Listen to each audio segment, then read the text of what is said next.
오늘 본문 말씀 가지고 즐거운 초막절이라는 제목으로 함께 은혜를 나누겠습니다. 추수감사주일은 쉽게 말해서 뭐 하는 절기예요? 그래서 추수감사하는 절기잖아요. 그런데 우리 대한민국 전통 속에서 추수감사하는 절기는 뭐예요? 추석이잖아요. 추석. 우리가 얼마 전에 그걸 지냈고, 그러면 교회 절기 안에서 추수감사 절기는 이제 보통 언제 드려요? 가을에. 그렇죠, 가을에. 보통 이제 11월 셋째 주에 많이 드리는데, 이 교회 안에 추수감사절의 역사가 두 가지 관점이 있어요. 그래서 첫 번째 보여주시면, 우리가 소위 말하는 추수감사절기는 영어로 하면 땡스기빙 데이죠. 이게 어디서 온 거예요? 미국에서 건너온 거예요. 그러니까 영국의 청교도들이 그 신대륙 미국으로 건너가는 그 과정 속에서 생겨진 감사 예배죠. 그러니까 이거는 기독교 역사 속에서 만들어진 절기가 지금 우리가 지내고 있는, 한국교회가 지내고 있는 추수감사 절기인 거예요. 이 추수감사 절기의 그 핵심은 뭐예요? 이 땡스기빙 데이의 핵심이 뭐예요? 감사죠, 감사. 추수한 것에 대한 감사, 한 해에 대한 감사, 이제 감사가 핵심이란 말이에요. 그런데 그것 말고 성경에서 우리에게 명령하고 있는 추수감사 절기가 있어요. 그게 뭐예요? 네, 그게 바로 초막절입니다. 장막절이라고도 부르고 수장절이라고도 부르는데, 그게 바로 오늘 우리가 살펴볼 이 초막절인 거예요. 그러니까 땡스기빙 데이는 누가 만든 거예요? 사람이 만든 거예요. 기독교 역사 속에서 사람이 만든 거고, 성경에 나오는, 오늘 본문에도 나왔지만 이 초막절, 장막절, 수장절은 누가 만드신 거예요? 하나님이 명령하셔서 하나님으로부터 시작했다, 이 말입니다. 그래서 큰 차이가 있어요. 그래서 그럼 이 땡스기빙 데이 나쁜 거냐? 아니에요. 그런 게 아니라 다 지키고 필요하고 중요한 거지만, 근본적으로 성경에서 말하는 진짜 추수감사절의 의미가 뭔가, 우린 그거를 조금 더 성경적으로 찾아보자 하는 말씀이에요. 그래서 성경에서 말하는 추수감사가 이 가을에 드리는 이 절기를 초막절이라고 하는데, 왜 초막절이라고 해요? 초막, 그쵸? 이제 교회, 우리 교회 짬밥이 되시니까 이제 아시는 거예요. 나뭇가지나 풀이나 이런 거를 베어다가 임시 그 움막을 만들 거거든요. 임시 처소를 만들어서 거기서 생활을 하는 절기예요. 그래서 장막절이라는 말도 쓰고요. 수장절이라는 말은 왜 쓰는 거예요? 그건 저장했다는 의미예요. 한 해의 곡식을 추수해서 저장했다. 그래서 수장절이라고도 하는데, 유대인들은 지금도 이 초막절을 성경 그대로 지키려고 했습니다. 그래서 사진을 좀 보여주시면요, 지금도 저렇게 나뭇가지, 풀 저런 걸 베어다가 저렇게 움막을 짚고 일주일 동안 저 안에서 생활을 해요. 그 다음 보여주세요. 네, 저렇게 임시 처소를 만들기도 하고, 또 하나 베란다 같은 데다가도, 땅이 없으면 베란다 같은 데에서라도 저렇게 해서 유대인들은 지금도 문자적으로 이 구약의 절기를 지키려고 애쓰고 있습니다. 그래서 저도 늘 제가 말씀드리지만, 이 절기에 있잖아요, 여러분. 하루라도, 아니면 그 일주일이라도 집에 여러분 그늘막 텐트 웬만하면 다 있잖아요. 그거 거실에 펴놓으시고 거기서 한번 그 밥도 해 먹어 보시고 거기서 잠도 주무시고 한번 해보세요. 진짜로.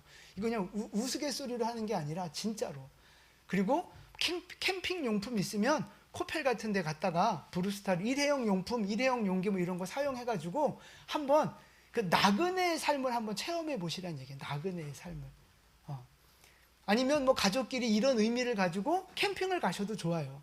그래서 우리의 인생이 초막 같은 인생, 나그네 같은 인생이구나라는 걸 그냥 문자로, 그 말로, 생각으로만이 아니라 내 현장 속에서 한번 경험해 보는 거죠. 유대인들은 그렇게 살고 있거든요. 그래서 그런 것도 굉장히 교육적으로 유익하다, 그런 말씀을 좀 드리고 싶습니다. 그래서 역사적인 땡스기빙 데이도 굉장히 중요하지만 성경에서 말하는 근본적인 의미를 우리는 좀 찾아보려고 하는 건데요. 오해하시는 분들이 있어요. 그러면 구약에 있는 절기, 구약에 있는 그 제사, 그거를 지금도 지켜야 되느냐? 뭐 이렇게 반문하시는 분들이 있거든요. 구약의 절기, 구약의 제사, 우리가 지금 지켜야 됩니까? 안 지켜야 됩니까?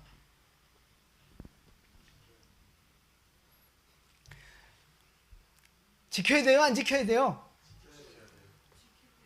네, 지켜야 돼요도 맞고 안 지켜도 돼요도 맞아요. 저는 항상 양다리. 6월절과 뭐 이런 안식일과 이런 절기를 구약시대처럼 지금도 지켜야 된다라고 말하는 사람은 이단입니다. 실제 그런 이단이 있어요. 그건 이단입니다. 히브리서 9장 12절 말씀인데요. 같이 읽겠습니다. 염소와 송아지의 피로 하지 아니하고 오직 자기의 피로 영원한 속죄를 이루사 단번에 성소에 들어가셨느니라. 아멘. 예수님이 자기의 피로 영원한 속죄를 이루셨어요. 그래서 더 이상 속죄하는 제사는 필요 없습니다. 그건 다 폐하여진 거예요. 그러니까 동물 제사 뭐 이제 이런 건 더 필요 없는 거죠. 절기도 마찬가지예요. 골로새서 2장 말씀인데요. 같이 읽겠습니다. 그러므로 먹고 마시는 것과 절기나 초하루나 안식일을 이유로 누구든지 너희를 비판하지 못하게 하라. 이것들은 장래일의 그림자이나 몸은 그리스도의 것이니라. 아멘. 절기, 안식일 다 중요한 거예요. 그런데 그거는 그림자일 뿐이고 실체는 누구라는 거예요? 예수님이 실체고 나머지 구약의 절기와 이런 율법들은 이 예수님을 보여주는 거예요. 예수님을 그림자처럼 이렇게 간접적으로 보여주는 역할을 하는 게 구약의 율법과 절기들이란 말씀인 거죠. 그러니까 예수님이 지금 이 땅에 이미 오셨고 이런 구약의 어떤 그 율법들을 절기들을 이미 제사를 이미 완성하셨기 때문에 구약의 절기와 제사는 우리가 지금 지킬 필요가 없는 거예요. 없는 거예요. 예수님이 이미 다 이루셨어요. 그래서 구약의 절기와 제사를 지금도 드려야 된다. 이거는 이단입니다. 그런데 그렇다고 해서 그럼 구약은 다 필요 없냐? 그게 아니란 말씀이에요. 구약의 말씀은 여전히 우리에게 중요한 의미가 있고 교육적인 아주 좋은 효과가 있는 거예요. 신앙적인 유익, 영적인 교훈이 있다는 사실입니다. 그래서 대표적으로 이스라엘에게 주신 7대 절기가 있어요. 7대 절기가 있는데 그것만 좀 잠깐 좀 살펴볼게요. 자, 이렇게 쭉 세로로 7개의 절기가 있는데 유월절, 무교절, 초막절 요거는 언제 드리는 절기예요? 계절로 말하면 봄에 드리는 절기입니다. 그 다음에 맥추절 노란색은 언제 드리는 절기예요? 우리 한국교회 기준으로 얘기하면 저게 무슨 절기예요? 그렇죠. 맥추절기예요. 맥추절기. 맥추절을 통해서 저게 오순절인데 그때 교회가 탄생하는 일이 있었잖아요. 지금 우리는 저걸 맥추절로 지키고 있어요. 그 다음에 이제 초록색 나팔절, 속죄일, 초막절 요 나머지 3개 절기는 계절적으로 보면 언제 절기예요? 가을절기입니다. 가을절기. 그래서 절기마다 다 의미가 있어요. 영적인 교훈이 있고 또 그 안에 숨어있는 복음 메시지들이 있거든요. 그래서 저거를 우리가 지금 율법적으로 구원받기 위해서 지켜야 하는 건 아니지만 저 절기들 안에 중요한 영적 교훈이 있고 아주 교육적으로 유익하기 때문에 저런 절기들을 지키는 것이 중요하다, 의미가 있다, 그런 말씀을 좀 드리고 싶습니다. 그런데 이제 중요한 건 뭐냐면 제가 색깔로 나눈 이유가 뭐냐면 위에 있는 세 절기는 우리의 그 구원과 구속사와 관련돼서 무엇을 보여주는 절기예요? 처음 세 개는? 그렇죠. 구원, 예수님이 십자가에서 죽으시고 부활하신 구원에 대한 사건을 보여주는 절기예요. 봄절기는. 그리고 예수님이 부활하시고 나서 역사적으로 뭐가 세워진 거죠? 교회가 세워졌잖아요. 그게 바로 맥추절, 오순절이라고요. 자, 그러면 그리고 나서 교회를 통해서 하나님 나라가 확장되어지면서 마지막엔 무슨 일이 있는 거예요? 그죠? 영적 추수와 마지막 심판이 있는 거잖아요. 그게 바로 나팔절, 속죄일, 초막절이 가지고 보여주는 교훈이라 이 말이에요. 그래서 위에 세 개는 구원, 교회, 구원의 완성, 이걸 보여주는 거예요. 그러니까 이 절기를 왜 주셨느냐? 구속사의 영적인 흐름을 보라고 우리에게 주신 거예요. 그래서 하나님의 이 그 구원의 역사는요, 이 절기의 흐름대로 갑니다. 이 절기의 흐름대로 가요. 그러면 지금 우리는 구원의 시간을 지났어요. 예수님 부활하셨으니까. 그리고 교회까지 세워졌어요. 그러니까 지금 맥추 절기까지 하나님의 역사는 완성된 거예요. 자, 그럼 이제 뭐가 남았어요? 그렇죠. 가을 절기가 남은 거예요. 나팔절, 속죄일, 초막절, 요 세 개가 남은 거예요. 이거 이제 앞으로 성취되어질 절기입니다. 그래서 저 7대 절기를 하나님의 시간표라고도 얘기하는 거예요. 하나님의 시간표. 저 흐름대로 하나님께서 역사하실 거거든요. 그러니까 지금 우리는 뭐를 바라보고 있어요, 이제? 재림, 그러니까 나팔절, 속죄일, 초막절을 바라보고 기대하면서 오늘 이 초막절의 말씀을 들어야 한다 이 말입니다. 나머지는 다 이미 완성된 거고 지나간 거고 오늘 우리가 맞이해야 할 절기가 저 마지막 절기이기 때문에 그거를 기대하는 마음으로 오늘 말씀을 들으시면서 믿음을 점검하셔서 우리의 마지막 이 절기를 잘 준비하여 승리하는 우리 성도님들 되시기를 축복합니다. 자, 첫 번째는요, 초막절이라 그랬잖아요. 초막절. 나뭇가지 이런 걸 배우다가 집을 짓고 거기에 일주일 동안 생활을 하는데요. 여러분 현실적으로 잘 생각을 해보세요. 나뭇가지를 자르고 풀을 베다가 내가 집을 만들었어요. 엉성하게 집을 만들었어요. 자, 일주일을 거기서 생활을 합니다. 그러면 한나절 지나가고 하루 지나가고 이틀 지나가고 그러면 그 집이 어떻게 돼요? 시들죠. 볼품없이 시들어 버리는 거예요. 그리고 구멍도 점점 더 뻥뻥 뚫리고 망가지는 거죠. 그런데 하나님은 왜 이 초막절의 절기를 그렇게 나무와 풀 이런 걸 갖다가 지키라고 그렇게 명령을 하셨을까요? 이 방법도 하나님이 명령하신 거거든요. 사람들이 그냥 야 우리 이렇게 지키자 한 게 아니라 하나님이 명령하신 거예요. 그럼 왜 하나님은 그런 명령을 하셨을까 하는 거예요. 왜요? 첫 번째 이유는 이스라엘 백성들이 광야에서 그 장막 생활, 텐트 짓고 그 계속 이동하면서 살았잖아요. 그것들을 기억하라는 데 첫 번째 의미가 있는데 오늘 제가 관심을 갖고 강조하고자 하는 건 그 부분이 아니라 우리의 인생은 결국 나그네와 같은 인생이고요. 우리의 인생은 결국 베어버린 풀과 나뭇가지와 같이 금방 시들어버리는 인생이라고 하는 거예요. 40년 나그네 생활을 했듯이 베어버린 풀이 금방 시들듯이 바로 우리 인생이 그렇다는 말씀입니다. 꼭 그 사계절과 같아요. 봄 생명의 그 기운이 올라오는 봄, 그게 지나고 나면 왕성하게 자라나는 여름, 그 다음에 결실하는 가을, 그 다음에 모든 것이 마치 이렇게 죽는 것과 같은 잠자는 겨울, 이 사계절의 흐름이 있잖아요. 근데 우리 인생도 사실 그래요. 봄처럼 우리 그 어린 아이들 다음 세대들 이렇게 막 자라나잖아요. 청년기 여름 왕성하게 자라나잖아요. 그 다음에 이제 작년이 되면 결실하는 시기이고요. 이제 마지막 노년의 때는 겨울처럼 이제 마지막을 준비하는, 그게 우리 인생의 이렇게 패턴이잖아요. 근데 중요한 건 뭐냐? 우리 인생은 그렇게 태어나서 점점점 늙고 병들고 죽어가는데 마지막 죽은 다음엔 어떻게 되는 거예요? 천국 가요? 무조건? 심판이 있잖아요. 심판이. 자, 히브리서 9장 27절 말씀입니다. 히브리서 9장 27절.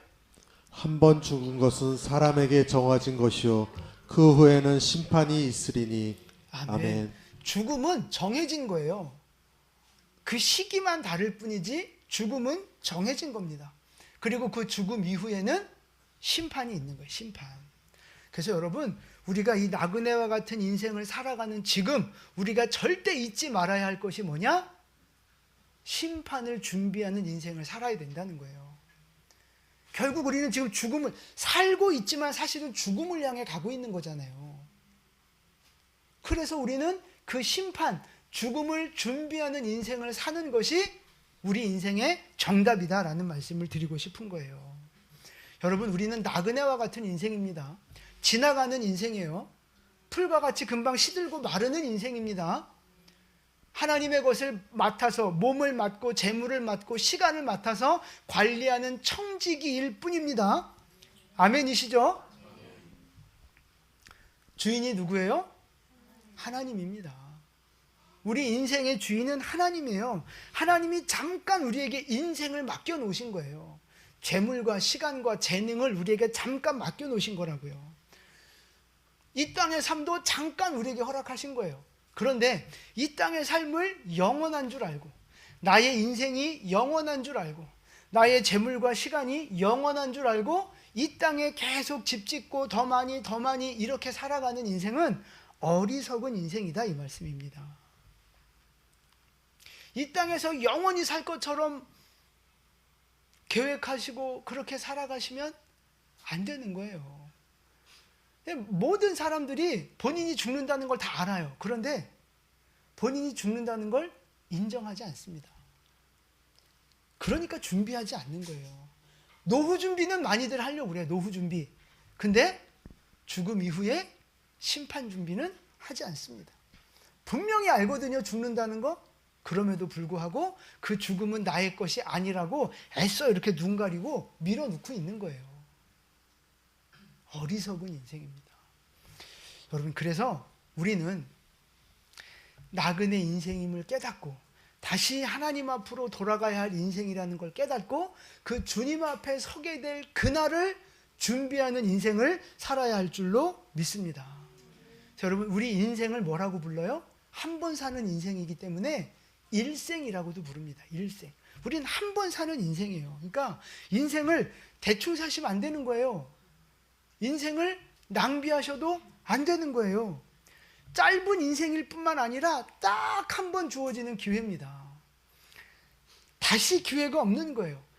다시 기회가 없는 딱 한 번의 인생인데 이 인생을 통해서 천국과 지옥이 갈라지는 거예요. 그래서 이 땅에서의 삶은 너무너무 중요하다. 아무리 강조해도 지나치지 않는다. 그러니까 우리 인생을 낭비하지 마시고요. 하나님 앞에 남기는 인생을 살아가셔야 돼요.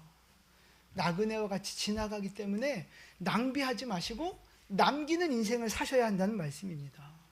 뭘 남겨요? 뭘 남기셔야 돼요?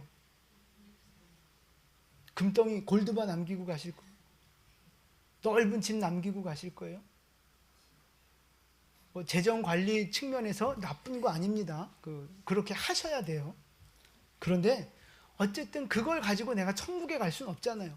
내 자녀들을 위해, 하나님 나라를 위해 재물을 남기고 가는 건 좋습니다. 그러나 그걸 우리가 천국에 가지고 갈 수는 없잖아요.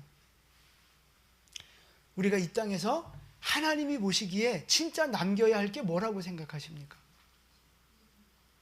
그렇죠. 믿음의 흔적을 남기고 가시는 거예요. 믿음의 역사, 순종의 흔적, 그것들을 남기고 가셔야 된다, 이 말입니다. 기도의 씨앗을 남기고 가셔야죠.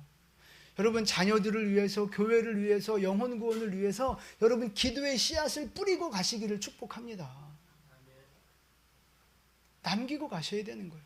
또 내가 전도한 영혼, 내가 구원시킨 영혼을 남기고 가는 인생이 돼야죠.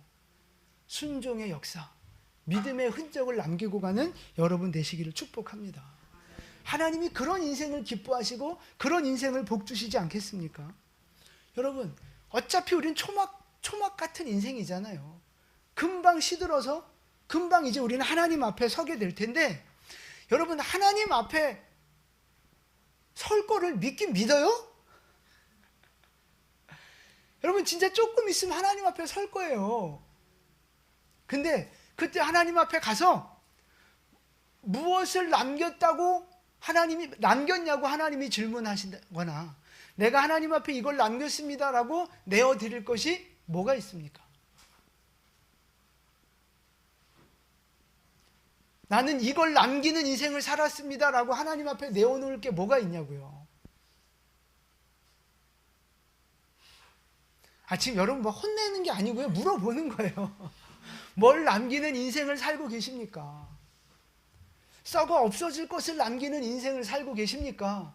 아니면 영원히 남을 하나님이 기억하실 믿음의 흔적, 순종의 역사, 기도의 씨앗들, 눈물의 헌신들, 여러분 그것들을 남기고 계시는지 여쭤보는 거예요. 여러분 우리가 하나님 앞에 남기는 것은요, 믿음으로 살아간 것만 남는 줄 믿으시기 바랍니다. 하나님 앞에 순종한 것만 남는 거예요. 여러분 육신적인 것 남기려고 너무 애쓰지 마시고 영적인 것을 남기는 여러분 되시기를 축복합니다. 순종의 흔적을 남기고 믿음의 역사를 남기고 기도의 씨앗을 남기고 눈물과 땀을 남기고 하나님 나라를 위한 눈물과 땀을 남기고 가는 여러분 되시기를 축복합니다. 이 초막절에 우리가 그 믿음의 본질을 다시 회복해서 하나님 앞에 정말 많은 것을 남기고 가는 여러분 되시기를 예수님의 이름으로 축원을 드립니다. 아멘. 자, 그 다음에 13절에 이제 초막절을 지키라는 명령이 있었고요. 14절 말씀 같이 보겠습니다. 14절입니다. 절기를 지킬 때에는 너와 내 자녀와 노비와 내 성중에 거주하는 레위인과 객과 고아와 과부가 함께 즐거워하되. 아멘. 이제 이 초막절 절기를 어떻게 지키라고 하는 구체적인 방법을 말씀해 주고 계시는데, 이 절기를 어떻게 지키래요? 누구와 지켜요? 그렇죠. 그러니까 내 가족 플러스 이웃들, 어려운 사람들, 또 레위인들, 뭐 이런 사람들과 함께 뭐 하라고요? 즐거워하라는 거예요. 그러니까 이 절기는 뭐 하는 절기예요? 즐거워하고 기뻐하는 절기예요. 근데 왜 기뻐하고 즐거워하는 절기예요? 이 사람들 초대해서 뭐 하라는 거예요? 아니, 고아, 과부, 레위인 다 불러 모았어요. 뭐 어떻게 해야 이 사람들이 즐거워하는 거예요? 그렇죠. 잔치를 벌여주는 거예요. 재물을 나눠주기도 하고 곡식을 나눠주기도 하고 풍성한 음식을 만들어서 함께 잔치하면서 그들을 섬기라는 거죠. 그래서 사실 다른 성경에 보면 즐거워하되라는 말씀을 즐기게 하라 이렇게 번역한 성경도 있어요. 그러니까 그 가난한 사람들을 즐겁게 만들어줄 의무가 있는 거죠.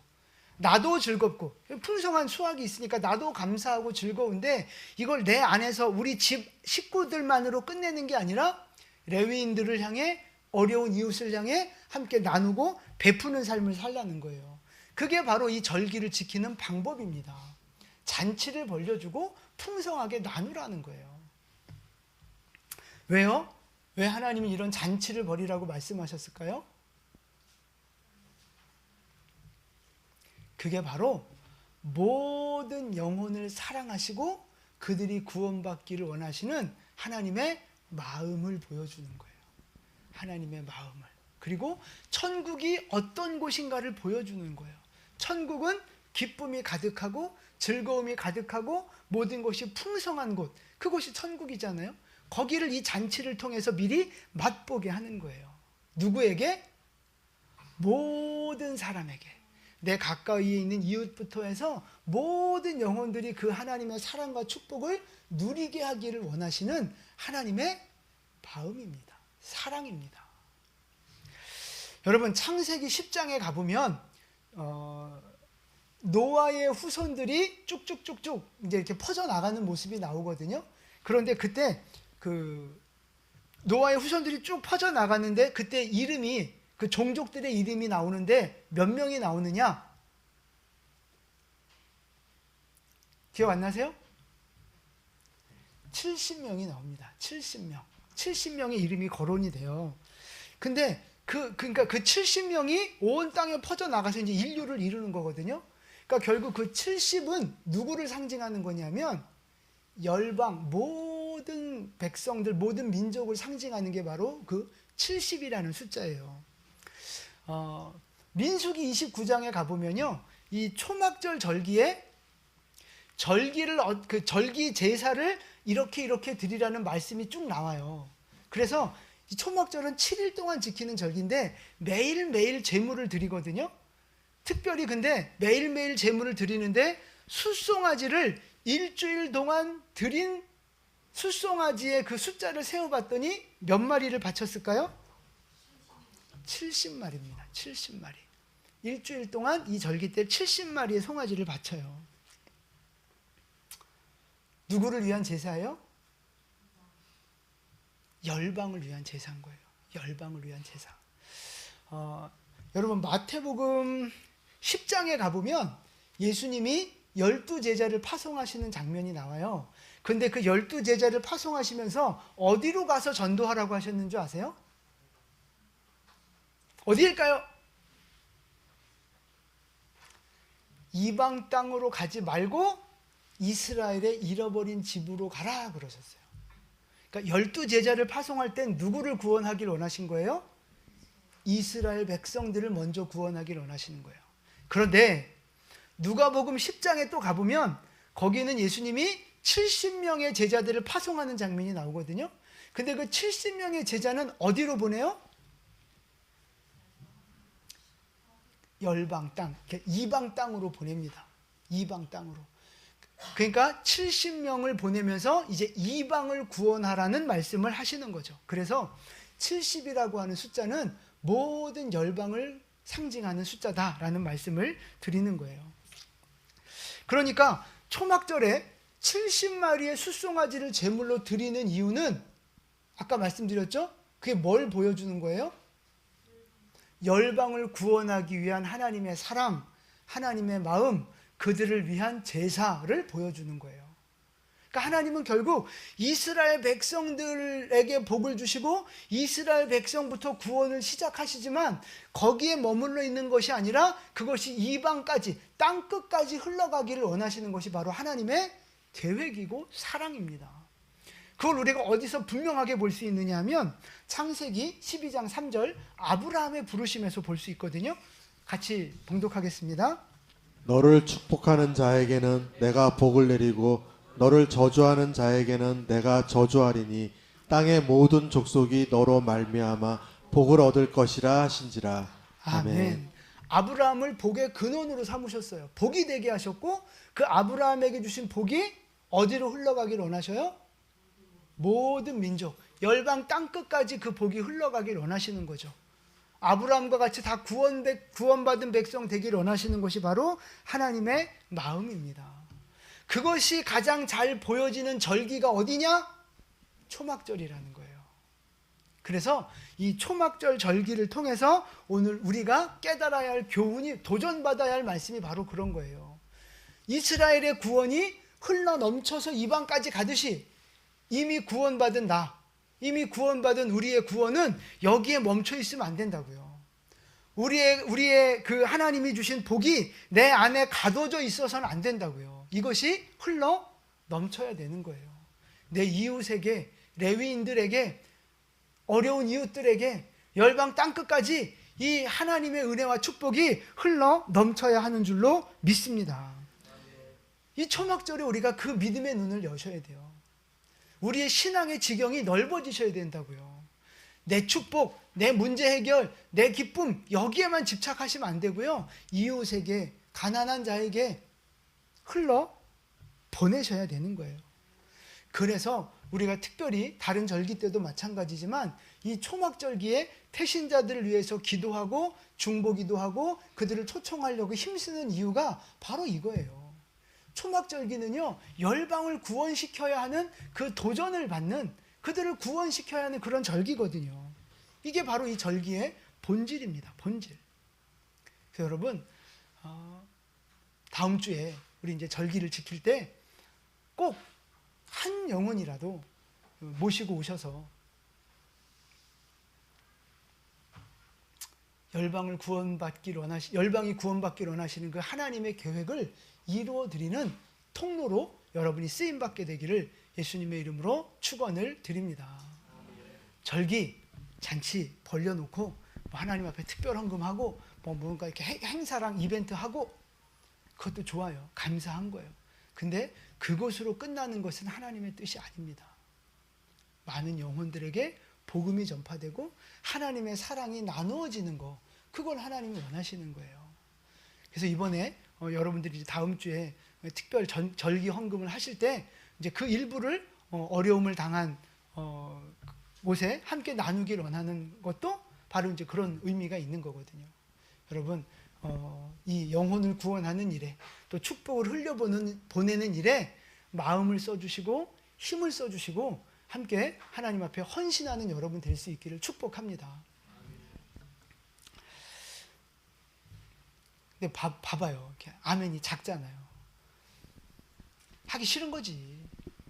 아까운 거지. 귀찮은 거지.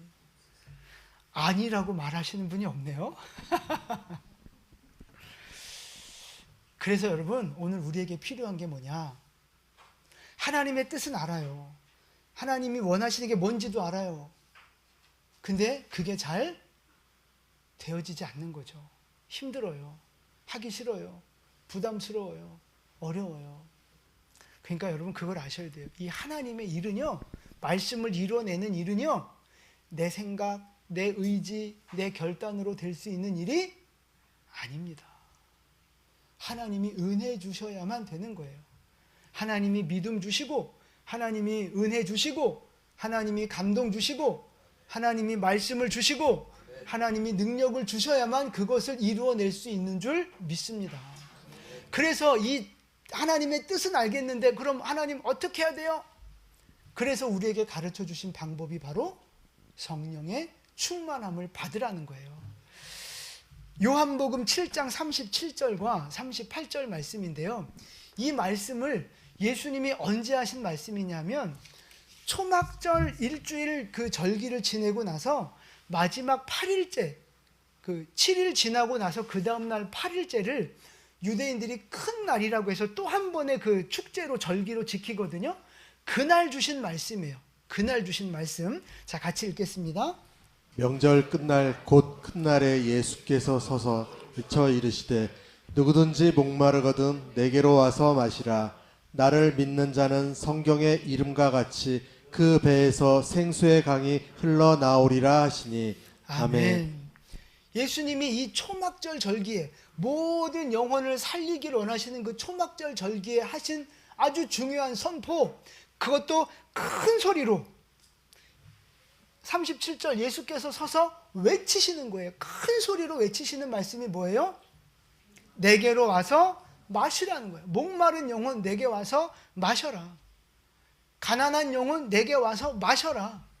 굶주린 영혼 내게 와서 마셔라. 그러면 배에서 생수의 강이, 은혜가 흘러 넘칠 거다. 충만해지라는 거죠. 빵꾸 나서 새는 게 아니고요, 흘러 넘치는 거예요. 넘치는 거. 성령의 충만함, 은혜의 충만함, 축복의 충만함, 기쁨의 충만함, 이게 흘러 넘쳐서 다른 영혼들, 이웃들, 열방까지 흘러가길 원하시는 것이 바로 하나님의 계획이고 마음이라는 거예요. 그래서 우리가 이 하나님의 뜻, 절기를 지키고 하나님의 뜻을 이루기 위해서 우리에게 진짜 중요한 게 뭐예요? 성령의 충만함을 받는 거. 하나님의 은혜로 충만하게 채워지는 거. 그래서 나도 살고 다른 영혼도 살리는 거죠. 나도 충만해서 흘러 넘쳐서 나도 복을 누리지만 이 흘러 넘친 걸 통해서 다른 영혼들도 함께 살고 함께 복을 누리게 하는 것이 하나님의 뜻이라는 말씀입니다. 여러분, 이 초막절 절기에 우리는 성령으로 충만해야 할 줄로 믿습니다. 시들시들한 우리의 열정들 다시 불타오르게 되기를 축복합니다. 우리의 습관적이고 형식적인 그 죽은 것과 같은 그런 무능한 믿음들, 생명 있는 믿음으로, 능력 있는 믿음으로 다시 회복되어지기를 축복합니다. 생수의 강이 흘러 넘치잖아요. 생수잖아요. 삼다수 생수가 아니라 진짜 살리는 영적인 생수잖아요. 그게 우리 안에 흘러 넘치면 우리의 신앙의 모습이 어떻게 변하겠어요?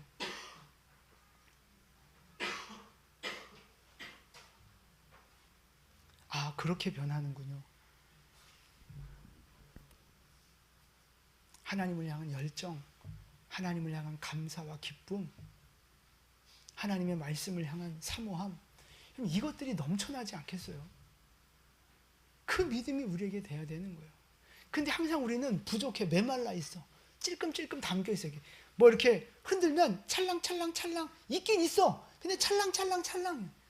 하나님이 원하시는 건 부어서 흘러 넘치는 거예요. 여러분, 여러분의 심령 안에 하나님의 말씀이 흘러 넘치십니까? 말씀이 없진 않죠. 근데 찰랑찰랑 하는 거죠. 흘러 넘치셔야 된다고요. 기도의 시간, 기도의 은혜 흘러 넘치셔야 되는 거예요. 하나님을 향한 헌신과 봉사와 수고, 흘리는 땀과 눈물 흘러 넘치셔야 되는 거예요. 언제요? 특별히 이 절기를 통해 그것이 회복되어져야 할 줄로 믿습니다. 여러분, 지금 여러분의 영혼은 어떻습니까?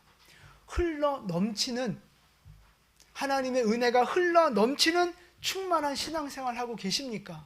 아니면 그냥 찰랑찰랑하고 그냥 습관적으로 나오고 억지로 나오고 마지못해 나오는 그런 신앙생활 하고 계십니까? 이 초막절 절기, 예수님의 그 외침처럼 목마른 영혼들 주님 앞에 나아가시고, 갈급한 영혼들 주님 앞에 나아가시고, 굶주린 영혼들 주님 앞에 나아가시고, 결핍과 어떤 그 고난 가운데 있는 영혼들 예수님 앞에 나아가셔서 생수로 충만하게 되는 은혜가 있기를 축복합니다. 성령으로 충만하게 하는 은혜가 있기를 축복합니다. 기도의 은혜가 충만하게 되기를 축복합니다. 말씀의 은혜가 충만하게 되기를 축복합니다. 예수님이 초막절에 우리를 부르고 계십니다. 누구든지 목마르거든 내게로 와서 마셔라. 생수의 강이 흘러 넘치리라. 할렐루야. 이 흘러 넘치는 은혜가 우리 모든 성도님들에게 경험되어지는 절기 될 수 있기를 예수님의 이름으로 축원을 드립니다. 아멘. 기도하겠습니다.